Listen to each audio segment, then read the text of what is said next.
Basic principles of ECG. The information recorded on ECG represents the heart electrical activity. Most of the information on the ECG represents electrical activity or contraction of myocardium. While in the resting state, the myocytes are polarized, interior of each cell being negatively charged. Resting state, the interiors of the heart muscles are negative at rest. But when depolarized, their interiors become positive and the myocyte contracts. The interior of resting myocytes are negative, but when these cells are depolarized, their interiors become positive and the cells contract. Depolation moves as a wave through the myocardium. As this wave of depolation stimulates the heart's myocytes, they become positive and contract.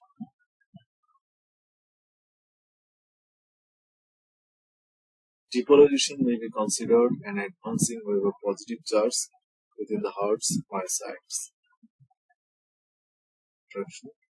As a wave of depolation progresses through the heart, it causes contraction of the myocardium. Sensors called electrodes are put on the skin to detect the heart's electrical activity. The EKG machine or ECG machine records this activity on moving paper as an electrocardiogram. As the positive wave of depolation within the myocyte flows towards a positive electrode, there is a positive upward deflection recorded on ECG. Sinus rhythm. In sinus rhythm, the SA node, sinus node, is the heart's dominant pacemaker, and its pacing activity is known as sinus rhythm. The generation of pacemaking stimuli is automaticity. Other focal areas of the heart that have automaticity are called automaticity foci. This depolation wave of positive charge or sodium ions proceeds outwards from the SA node and stimulates both atria to contract. The depolation wave flows away from the SA node in all directions. Imagine the atria is full of water. A pebble dropped in the SA node produces an enlarging circular wave or depolation that spreads outward. Atrial depolation and contraction is a spreading wave of positive charges within the atrial myocardial cells. Let's read this space again. The heart's dominant pacemaker, the SA node, initiates a wave of depolation that spreads outwards, stimulating the atria to contract as a circular wave advances. This depolation wave emitted by the SA node spreads through the both atria and producing P wave on the ECG.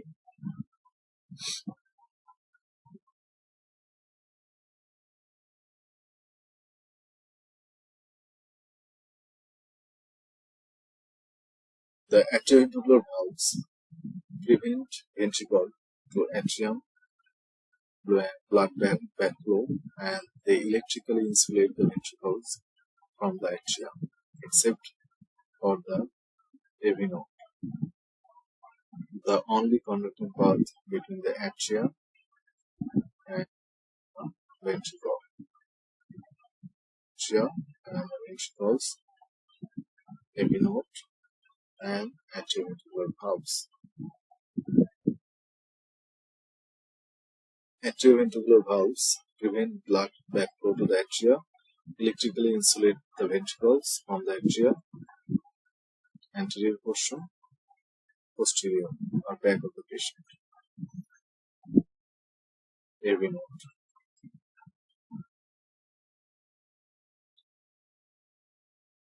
When the wave of atrial depolarization enters the AV node, depolarization slows, using a brief pause,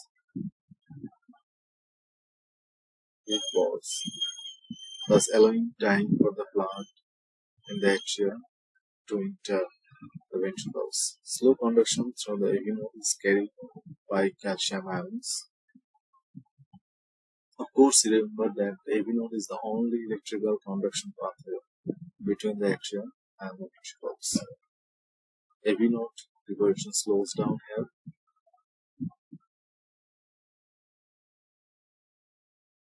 Depolarization conducts slowly through the AV node, but upon reaching the ventricular conduction system, depolarization rapidly shoots through the His bundle and the left bundle branch, right bundle branch, and their subdivisions.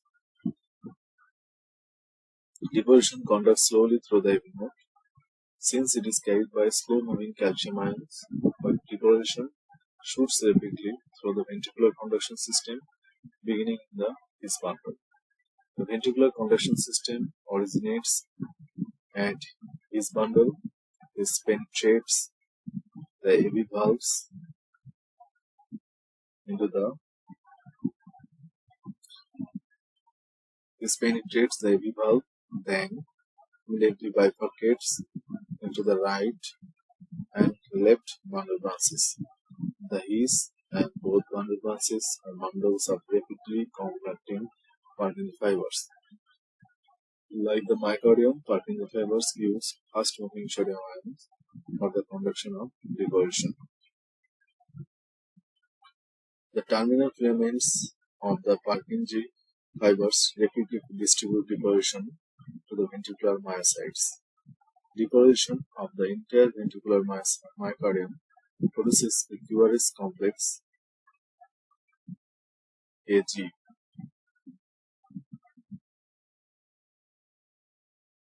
The entire ventricular conduction system consists of rapidly conducting Purkinje fibers. The terminal filaments of the Purkinje fibers depolarize the ventricular myocardium, initiating ventricular contraction, describing a QRS complex on EKG. The Q wave is the first downward wave of the QRS complex. It is followed by an upward R wave. However, the Q wave is often absent on EKG. This is Q wave. The upward R wave is followed by a downward S wave. The entire QRS complex represents ventricular depolarization. Identify this wave. These are Q wave, R wave,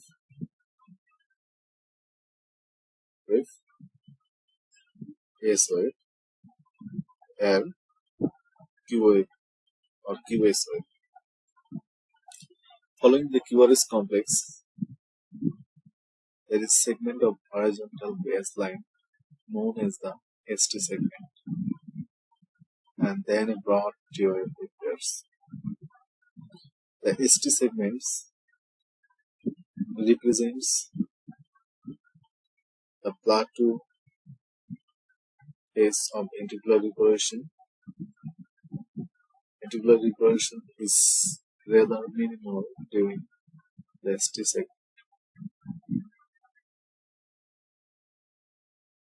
The T wave represents the final rapid phase of ventricular depolarization, during which ventricular depolarization occurs quickly and effectively.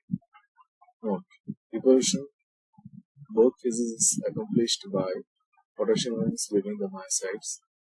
Ventricular systole or contraction begins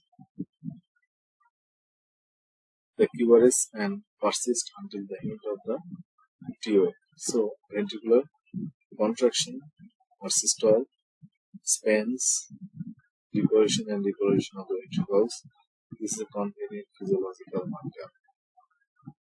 Since ventricular systole lasts from the beginning of the QRS until the end of the TOA, beginning of the QRS until the end of the TOA, the QT interval has clinical significance.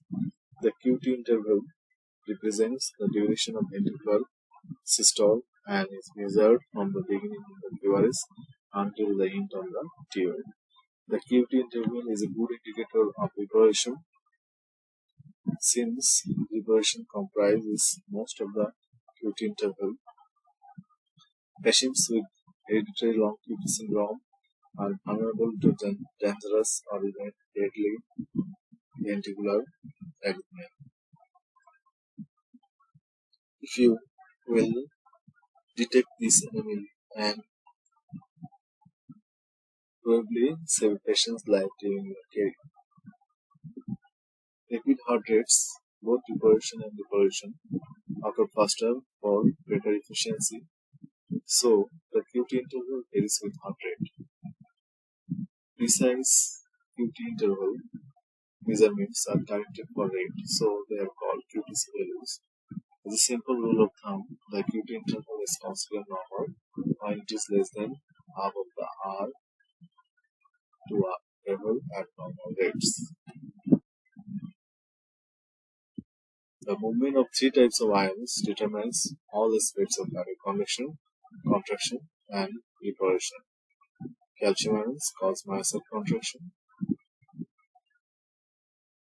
Potassium ions outflow causes reposition of myocytes. Sodium ion movement produces cell conduction. The heart except the AV node, which depends on the slow movement of calcium ions.